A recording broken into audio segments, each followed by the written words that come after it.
Magandang araw mga kaibigan. Bigyan natin ng reaction opinion itong post ng News 5. Title, Consultative Meeting sa ilalim ni Senator Tulfo. Nagsimula na ang pagdinig ng Senate Blue Ribbon Committee sa ilalim ni Senator Erwin Tulfo kaugnay sa flood control scandal ngayong Lunes, June 8. Okay?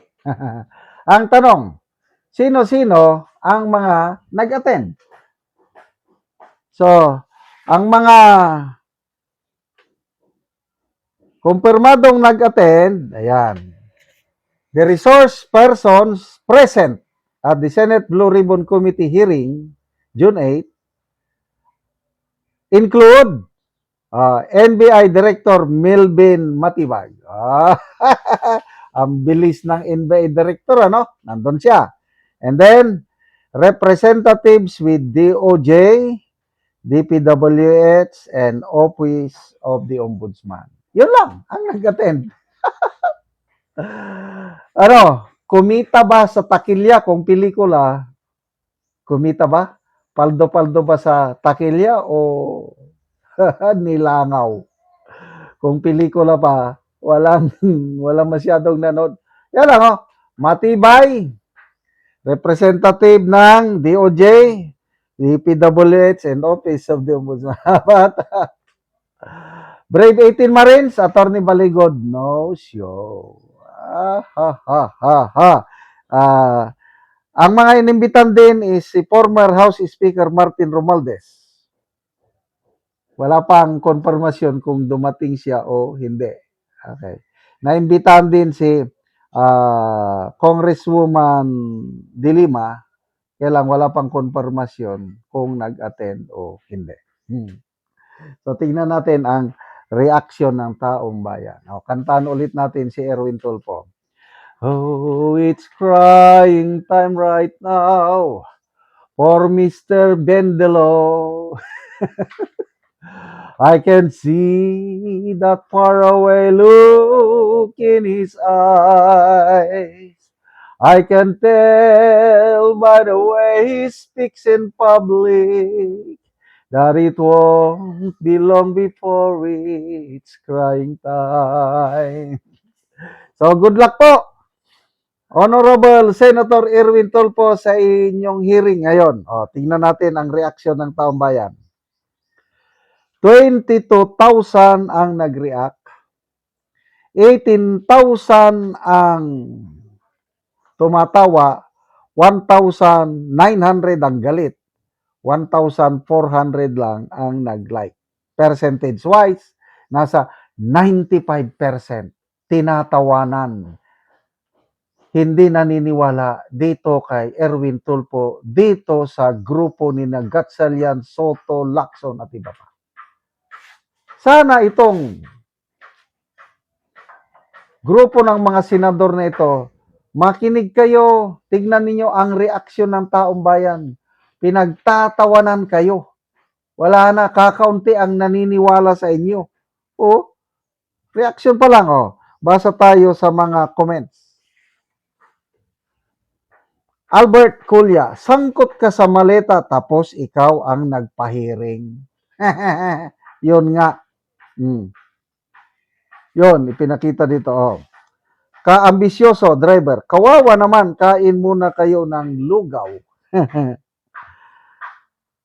Pronda, ang plano, iligtas ang mga congressman, iligtas ang mastermind. Joe Men, the gathering of thieves. John Tong Ray, the Red Ribbon Committee of Erwin Tulfo. Hindi na Blue Ribbon, Red Ribbon. Bakit? Ang Blue Ribbon pala, nagsimula yung word nga Blue Ribbon noong 16th century sa France. Yung mga knights in shining armor o yung mga kabalyero nung una, nagkakaroon sila ng competition. At ang mga nananalo, yung mga sikat na mga knights, ang kanilang mga insignia, blue ang color. Kaya pag may dumating na knight at blue ang color ng kanyang insignia, ibig sabihin, matino. Blue color signifies excellence, integrity, wisdom, respect, and everything nice. Kaya tinawag na Blue Ribbon Committee, yung committee na yan na ang tunay na pangalan is Committee on Public Accountability and Good Governance. Chairman ka kuno ng Blue Ribbon, nagmumura ka sa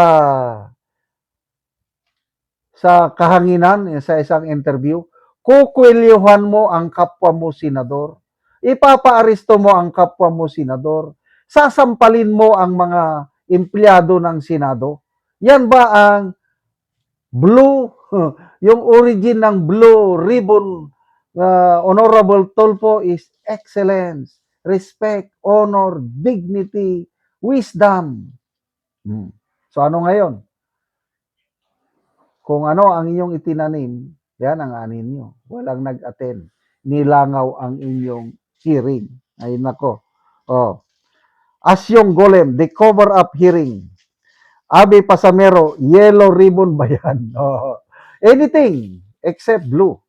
Kasi ang blue, naka-reserve la yan kay Senator Pia Cayetano and Senator Marcoleta. Sila yung may integrity, sila yung may excellence, wisdom, respect, and everything. Ito, yellow or red, okay na lang yan.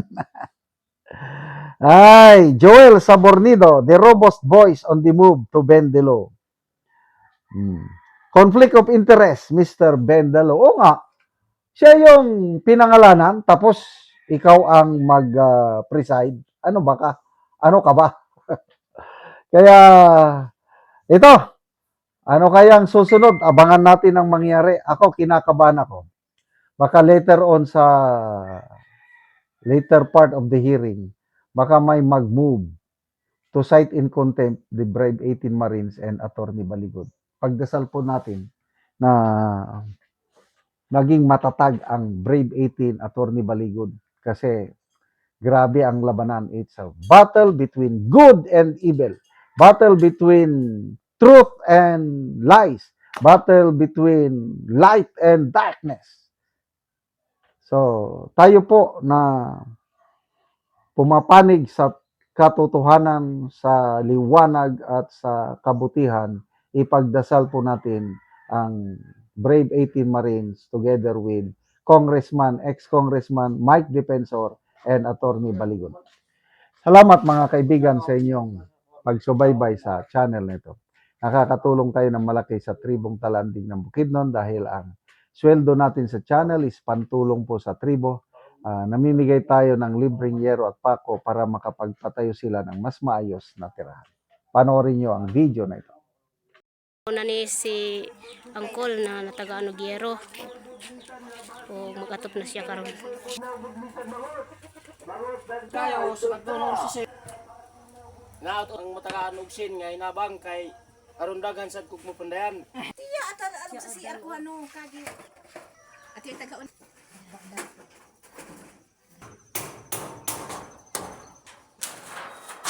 I think ko amin tag budget. Oo, sa budget tabay. Oo, pamba. Inabangan ka. Pagiging ilang kimata ki magkapatid. Utang kit.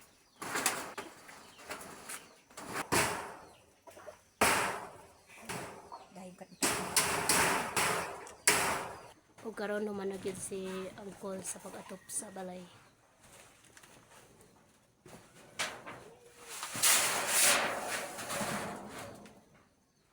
O nindot na gid kayo. O karon ate, unsay imong masulti nga natagaan ka Giero, Linsen, Pako nga nakaatop na gid ka. ang una nga akong gapasalamatan ang Ginoo nga gigamit niya si Sir nga ang para sa amo ang kuan parehas amo ang mga kuan way kaya nga ipalit og sin matabangan ug salamat usab sa nagvideo usab sila nga nagtabang pod na alalay ni Sir nga kuan sila ang makapakita ni Sir kung kinsa gid ang tao nga natabangan ni Sir ug kuan manghinaot sad ko nga daghan pa ang matabangan ni Sir nga sama nimo. sama sa ako nga kuan nagkinahanglan og tabang. Salamat gid kaayo Sir hinaot nga ang Ginoo na ang balo sa imuha, magpanalangin og ilabi na usab sa gabidyo nga imong mga bade. Oo, sige te. Salamat. Salamat pod.